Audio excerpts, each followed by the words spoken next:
सुप्रभात आप सभी को। आज मैं आप लोगों को संस्कृत व्याकरण में कारक की जानकारी देने जा रही हूँ। कारक पढ़ते समय ध्यान रखना चाहिए कि उन्हें ठीक से समझा जाए। हिंदी कारक चिन्हों को कारकों को पहचानना कठिन है, क्योंकि हिंदी कारकों की विभक्ति भिन्न भिन्न कारकों में लग जाया करती है। अतः कारकों को पहचान कर ही उनकी विभक्ति को पहचानना पड़ेगा। क्रिया के साथ जिसका प्रत्यक्ष संबंध हो उसे कारक कहते हैं। किसके साथ? क्रिया का। या फिर शब्दों के सार्थक समूह को वाक्य कहते हैं। शब्दों के सार्थक समूह को वाक्य कहते हैं। और वाक्य में शब्द जो होता है वो अनेक होता है। वाक्य में क्या होता है बाबू? शब्द अनेक होता है। वाक्य में जिन शब्दों के साथ क्रिया का साक्षात संबंध होता है उन शब्दों को क्या कहते हैं?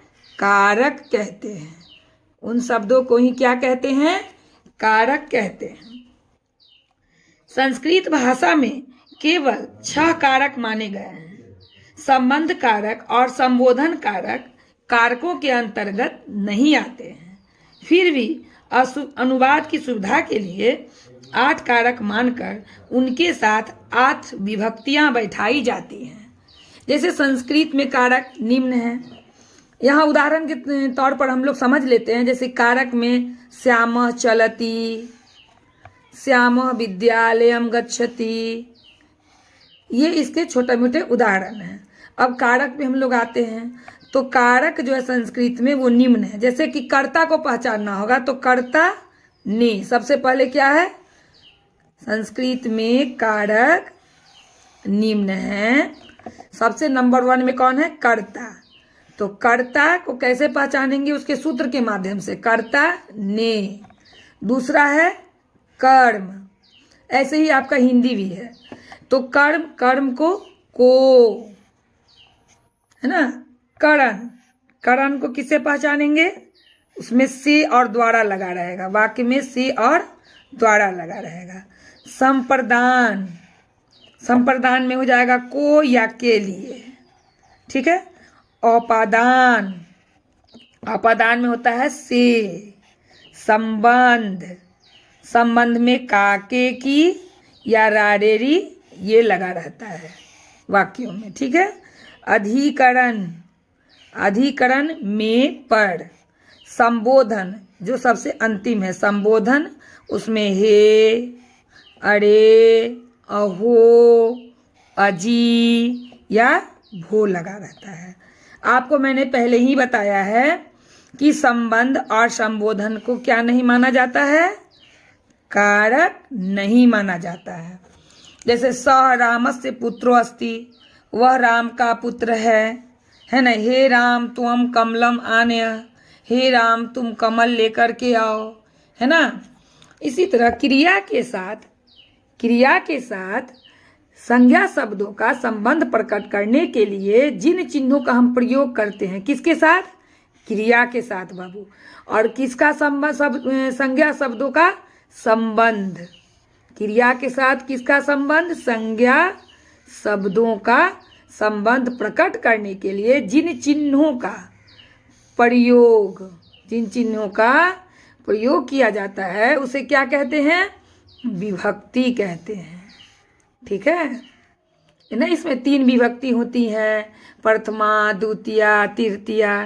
तो यहाँ विभक्ति 2 प्रकार के होते हैं। कारक में विभक्ति 2 प्रकार के होते हैं।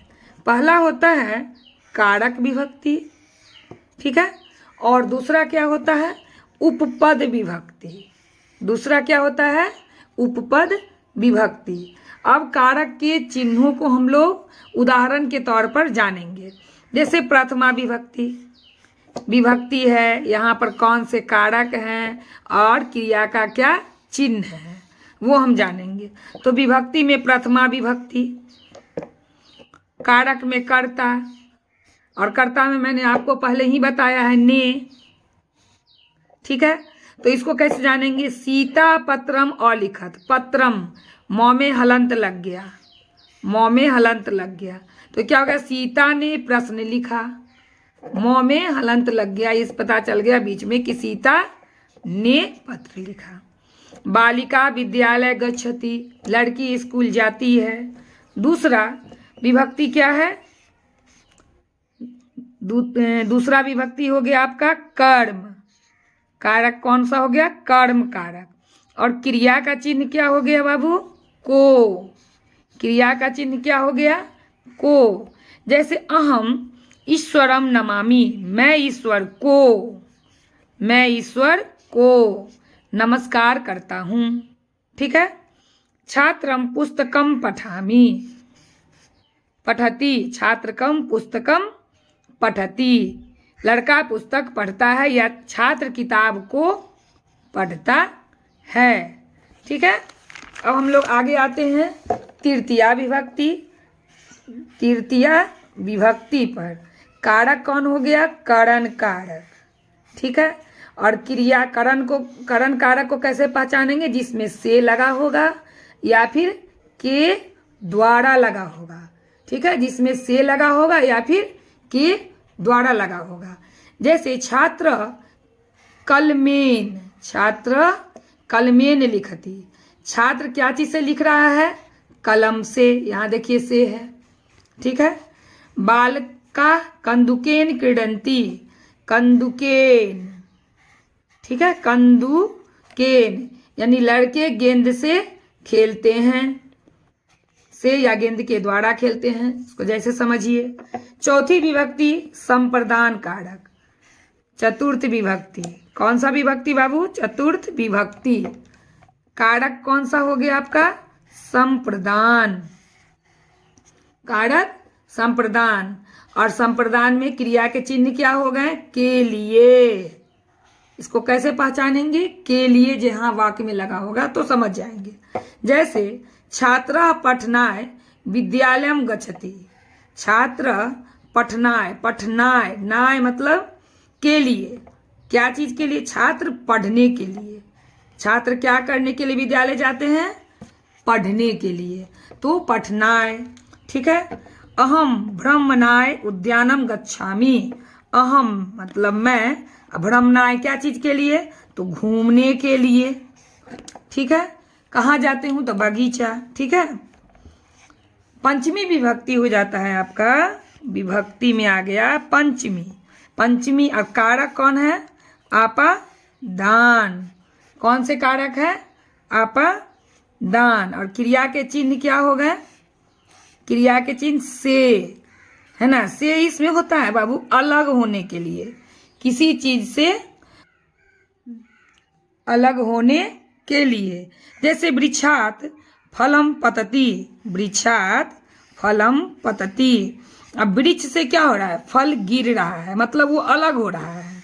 गिरने का मतलब क्या है? कि वो अलग हो रहा है ना। अहम विद्यालयात, अहम विद्यालयात आगच्छामि, आगच्छामि मतलब क्या हो गया?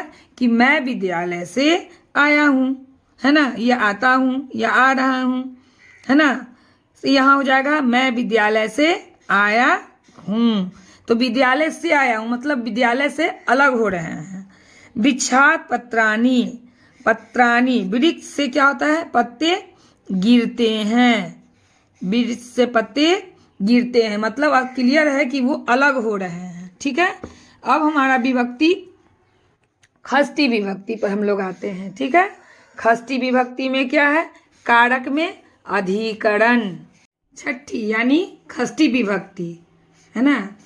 कारक कौन है? अधिकरण। ठीक है।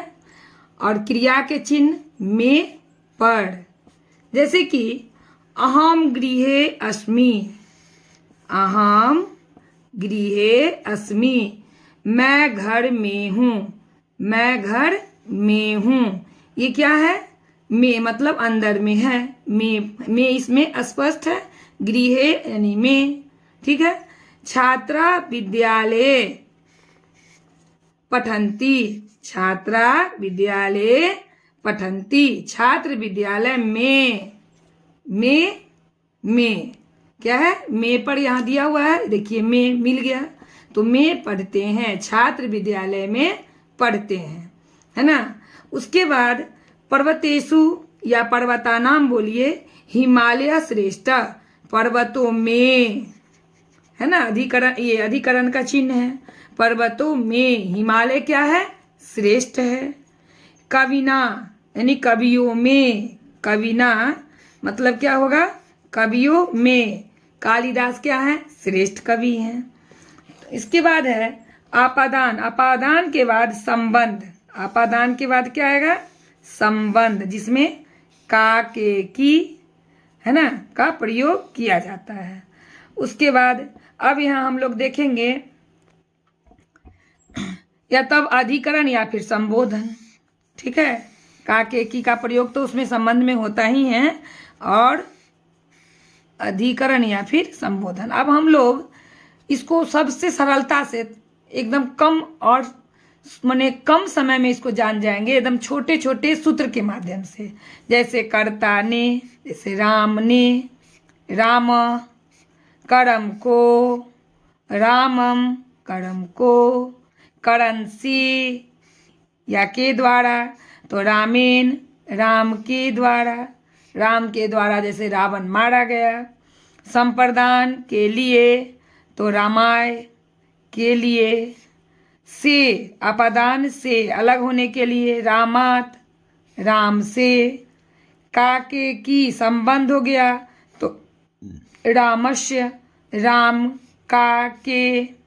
अधिकरण में पर, रामे जैसे राम में। संबोधन हे, अरे, ओ यानी हे राम बोलिए, या फिर जो हे राम ही बोला जाता है ज़्यादा, हे राम, अरे राम, जो बोलिए। तो इस तरह से मैंने आप लोगों को कम समय में कारक की जानकारी दी, और मैंने बहुत स्पष्टता के साथ इसकी जानकारी दी है। मुझे पूरा उम्मीद है कि आप लोगों को ये कारक बहुत आसानी से समझ में आ जाएगा।